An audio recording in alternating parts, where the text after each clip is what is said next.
नमस्कार मित्रों, यांचा अवांतर यूट्यूब चैनल पर आप सभी का स्वागत है। अगर आप हमारे इस चैनल पर नए हैं तो इस चैनल को सब्सक्राइब करें, लाइक करें, शेयर करें और बेल आइकन को दबाएं। आज हम यहाँ पर पढ़ेंगे सुमित्रानंदन पंत जी को। तो आइए प्रारंभ करते हैं।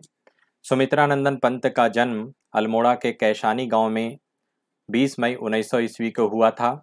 इनके जन्म के कुछ समय बाद ही इनकी माँ चल बसी। माँ के जाने के बाद इनकी दादी ने इनका पालन पोषण किया। पंत का वास्तविक नाम गोसाई दत्त रखा गया था। यह नाम पंत जी को पसंद नहीं था और इन्होंने अपना नाम सुमित्रानंदन पंत रख लिया। पंत छायावाद के प्रमुख कवि हैं। छायावादी काव्यधारा को एक नया स्वरूप देने में पंत की भूमिका सर्वश्रेष्ठ है। इन्होंने हर एक दृष्टिकोण से, चाहे वह भाव हो, भाषा हो या शिल्प हो, छायावाद को संपन्न बनाया है। ये आजीवन लेखन कार्य से जुड़े रहे। छायावादी कवियों में सर्वाधिक काव्य रचना पंत ने ही की है। प्रारंभिक शिक्षा। पंत की प्रारंभिक शिक्षा अल्मोड़ा में ही हुई। 1918 ईस्वी में वे अपने भाई के साथ काशी आ गए और वहीं क्वींस कॉलेज में पढ़ने लगे।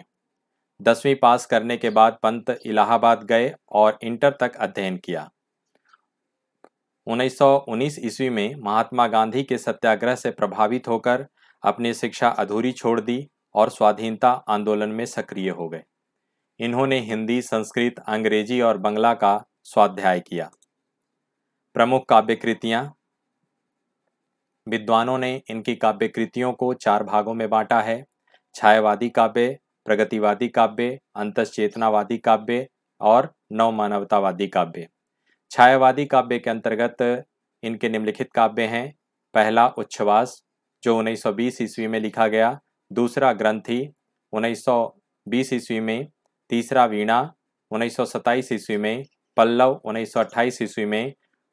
पांचवा गुंजन 1932 ईस्वी में। प्रगतिवादी काव्य के अंतर्गत 3 काव्य को रखा गया है: युगांत 1936 ईस्वी, दूसरा युगवाणी 1939 ईस्वी, तीसरा ग्राम्या 1940 ईस्वी। अंतश्चेतनावादी काव्य के अंतर्गत भी 3 काव्य को रखा गया। पहला स्वर्ण किरण 1947 ईस्वी में लिखा गया। दूसरा स्वर्णधूलि 1947 ईस्वी।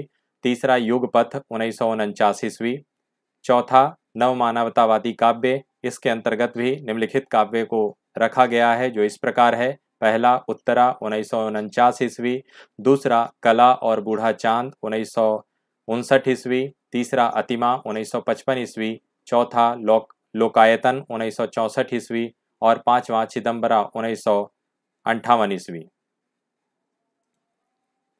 सुमित्रानंदन पंत की प्रथम कविता गिरजे का घंटा है। सुमित्रानंदन पंत की वीणा में छाया, अंधकार, सरिता, निर्झर, लता, उषा और विहाग पर छोटी छोटी रचनाएं संकलित हैं। इसमें कवि ने स्वयं को बालिका के रूप में चित्रित किया है और प्रकृति को सजीव मानकर उससे उनके प्रकार के प्रश्न किए हैं। पंत के पल्लव को प्रकृति की चित्रशाला कहा गया है। इसी काव्य ग्रंथ ने पंत जी को छायावादी कवि के रूप में प्रतिष्ठित किया। गुंजन को अंतिम छायावादी रचना माना जाता है। युगांत में छायावादी प्रवृत्ति का अंत और प्रगतिवाद का उदय मिलता है। युगांत, युगवाणी और ग्राम्या की प्रकृति पर मानवतावाद का प्रभाव है। युगवाणी में गांधी और मार्क्स का प्रभाव स्पष्ट परिलक्षित होता है।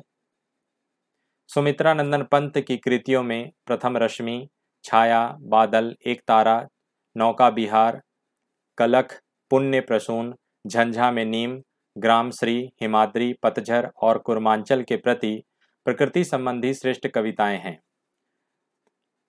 ग्रंथि एक विरह गीत है, जिसमें एक प्रणय गाथा के माध्यम से कवि ने अपनी बात कही है। इसमें पंत जी की स्वच्छंदतावादी प्रवृत्ति की अभिव्यक्ति हुई है। ग्राम्या में पंत जी ने ग्रामीणों की यथार्थ स्थिति को काव्यबद्ध किया है। इस संग्रह में ग्राम चित्र, ग्राम देवता कविताएं विशेष उल्लेखनीय हैं। खादी के फूल पंत तथा बच्चन द्वारा रचित सहयोगी रचना है।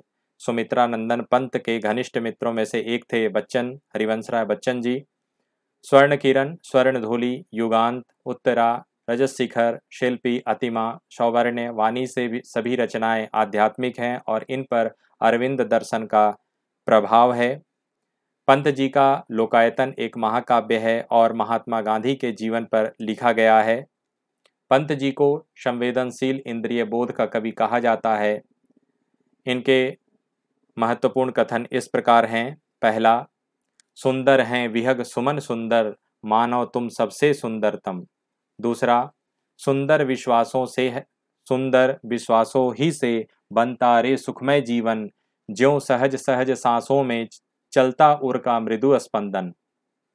तीसरा, मुक्त करो नारी को मानव, चीर बंदनी नारी को।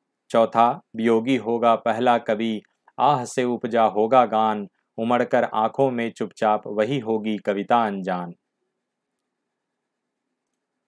पांचवा, उषा की मृदु लाली में प्रथम किरण का आना रंगनी, तूने कैसे पहचाना, कहाँ कहाँ है बाल विहंगनी, पाया तूने यह गाना। छठा, भारत माता ग्राम वासनी, खेतों में फैला दृश्यामल, सस्य भरा जन जीवन अंचल।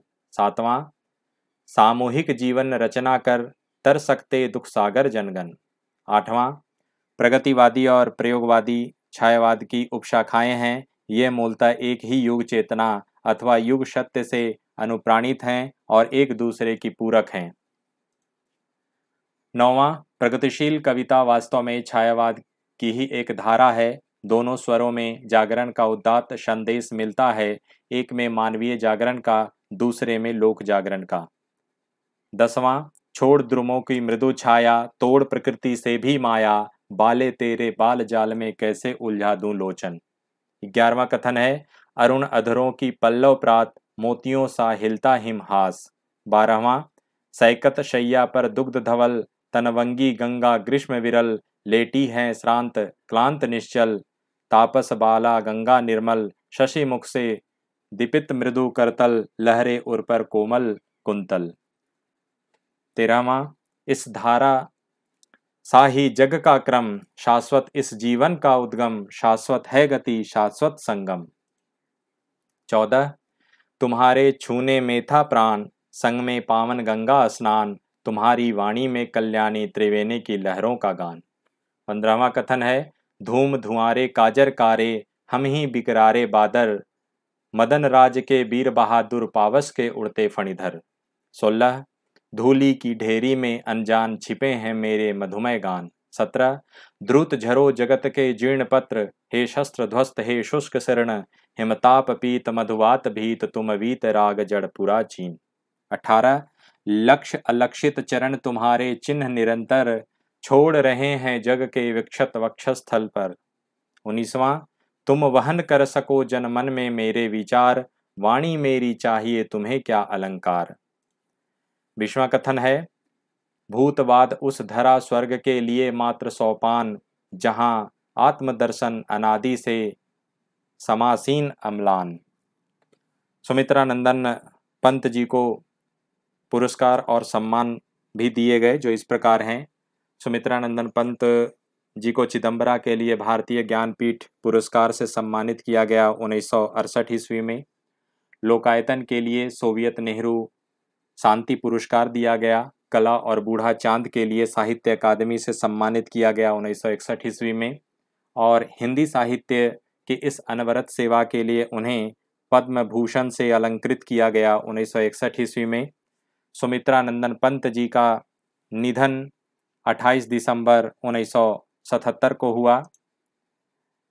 इस वीडियो में बस इतना ही। अगले वीडियो के साथ आपके समक्ष फिर उपस्थित होंगे। तब तक के लिए इजाज़त दीजिए। नमस्कार, जय हिंद, वंदे मातरम।